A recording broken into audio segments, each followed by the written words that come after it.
Buenas, mi nombre es Iris Silver y me encuentro aquí con mi compañera María José Vergara. Nosotras somos estudiantes de la Universidad Autónoma del Caribe. Nos encontramos cursando sexto semestre de psicología y el día de hoy les hablaremos acerca de la terapia estructural. En el desarrollo de este video encontraremos la historia de la terapia estructural, los tipos de intervenciones y con qué evalúa esta terapia. Ya entrando un poco a la historia de la terapia estructural, encontramos que Minuchin la postuló entre los años 1965 y 1970, que la desarrolló porque defendía que los procesos familiares se reflejaban temporalmente en su estructura. Bueno, este se creó con fines estrictamente pedagógicos. Podemos considerar que el proceso terapéutico se desarrolla en tres etapas. La primera es donde en terapia se une a la familia desde una posición completamente de liderazgo. En la segunda, digamos que se desliga y evalúa la estructura familiar subyacente. En la tercera encontramos que esta crea las circunstancias que permitirán la transformación de dicha estructura.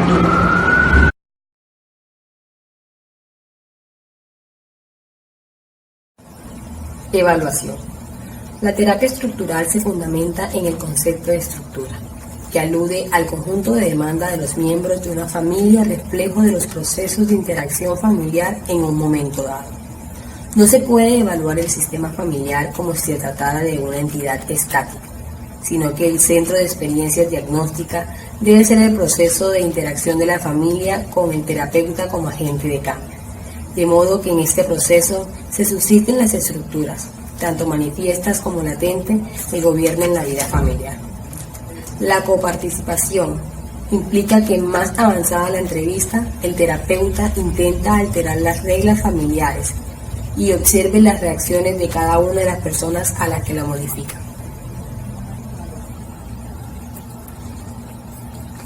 Las variables que el terapeuta evalúa son el momento del ciclo evolutivo que están atravesando el sistema familiar y su rendimiento en las tareas apropiadas a ese estadio, las interacciones que sus integrantes despliegan en la entrevista, las alianzas y coaliciones familiares, los problemas de la distribución jerárquica del poder, el tipo de límite intra y extrafamiliar, las pautas de transacción.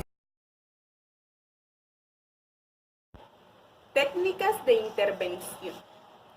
La terapia estructural no sitúa la intención de intervenir exclusivamente al final de la entrevista. El cambio se efectúa en la propia sesión, empleando técnicas como el desafío, la ridiculización, la exageración, la reestructuración, la modificación cognitiva y la desautorización de patrones transaccionales. En cuanto al desafío, encontramos que es una técnica compleja que se despliega de tres fases. La primera fase es la escenificación, la segunda la focalización y la tercera la intensificación. En cuanto a la escenificación, permite alcanzar tres objetivos. Establecer una fuerte alianza terapéutica. El segundo objetivo es definir a toda la familia como un sistema disfuncional y el tercer objetivo es clínico y puede tomar distancia, observar y recuperar capacidad terapéutica.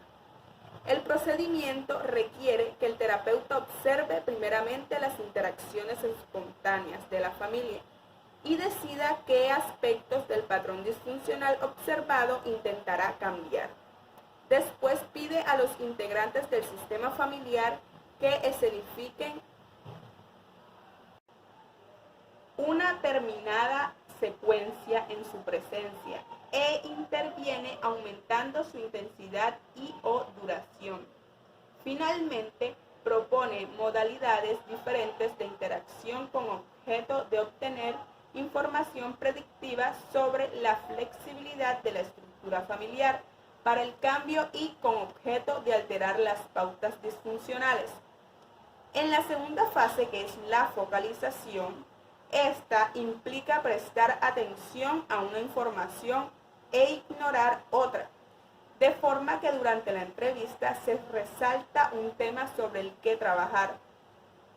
El tema que el terapeuta considera importante termina termina siéndolo también para la familia. En la tercera fase, que es la intensificación, en ocasiones puede ocurrir que los miembros de la familia oigan el mensaje del terapeuta, pero no lo consideren información nueva, porque no tienen en cuenta las diferencias inherentes con respecto a su forma habitual de ver las cosas. Es necesario, por tanto, dotar al mensaje de la intensidad suficiente para hacer algo nuevo y distinto, evitando que sea absorbido por reglas del sistema. Técnicas reestructurantes.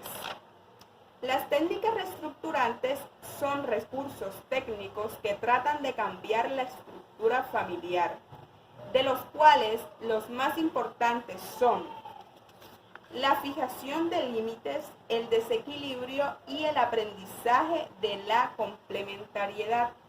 La fijación de límite, con esta intervención se regula la permeabilidad de los límites entre subsistemas, de manera que los límites excesivamente rígidos se hacen más permeables y los límites muy porosos se fortalecen. Al cambiar los límites, cambian las reglas que rigen las relaciones, posibilitando que el sistema familiar ayude al crecimiento psicosocial de sus miembros. En cuanto al desequilibrio, encontramos que su finalidad es modificar la jerarquía familiar, para lo cual el terapeuta se alía con miembros de la familia, ignora a determinados integrantes del sistema o se coaliga con una persona o con un subsistema de contra de otras personas o subsistemas. En el primer caso, el terapeuta puede apoyar a un miembro periférico o de posición inferior o aliarse con un miembro dominante para crear un desequilibrio que extreme la posición y provoque una respuesta cuestionadora del resto de la familia. En la segunda situación, las personas ignoradas pueden rebelarse y reclamar una coalización de los demás componentes de la familia contra el clínico, favoreciendo un realineamiento de las jerarquías familiares. Por último, por ejemplo, el terapeuta puede coaligarse con el subsistema parental en contra del subsistema filial, con lo que estimula la unión de los padres entre sí y la destriangulización de los hijos. En cuanto al aprendizaje de la complementariedad, se define como la capacidad de ver el problema formando parte de un todo más amplio y demostrar puntos de vista alternativos a la forma habitual de concebir el síntoma y a la creencia de que el paciente identificado puede controlar el sistema mediante su conducta.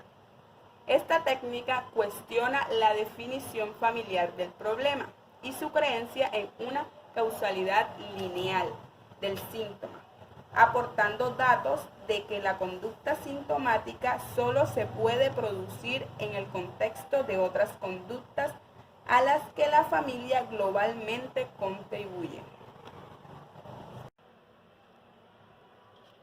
Técnicas de cambio de visión.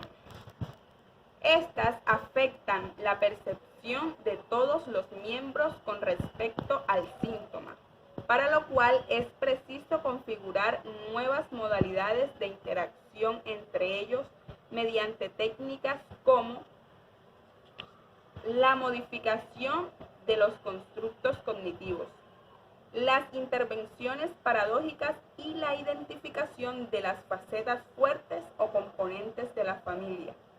En cuanto a las modificaciones de los constructos cognitivos, el terapeuta altera los constructos cognitivos familiares presentando una visión del mundo diferente. Se trata, por tanto, de una intervención cognitiva tendente a alterar la epistemología familiar, que se respalda en una institución o en la condición de experto y mayor conocimiento del clínico. Se presume que la modificación del sistema familiar de creencias facilitará el necesario cambio conductual. En las intervenciones paradójicas, se trata de técnicas basadas en una postura de oposición por parte de la familia, puesto que se espera que ésta se oponga al componente del mensaje referido a su imposibilidad de cambiar, conteniendo implícitamente una alternativa que señala en la dirección del cambio. Las facetas fuertes. Esta es una forma de utilizar la connotación positiva y se basa en que la familia existe una parte potencial del cambio que no vemos. Lo que vemos es el síntoma. El terapeuta aquí debe activar las áreas o facetas dormidas, enfatizando la fortaleza familiar, para que sus miembros las apliquen en la resolución del problema.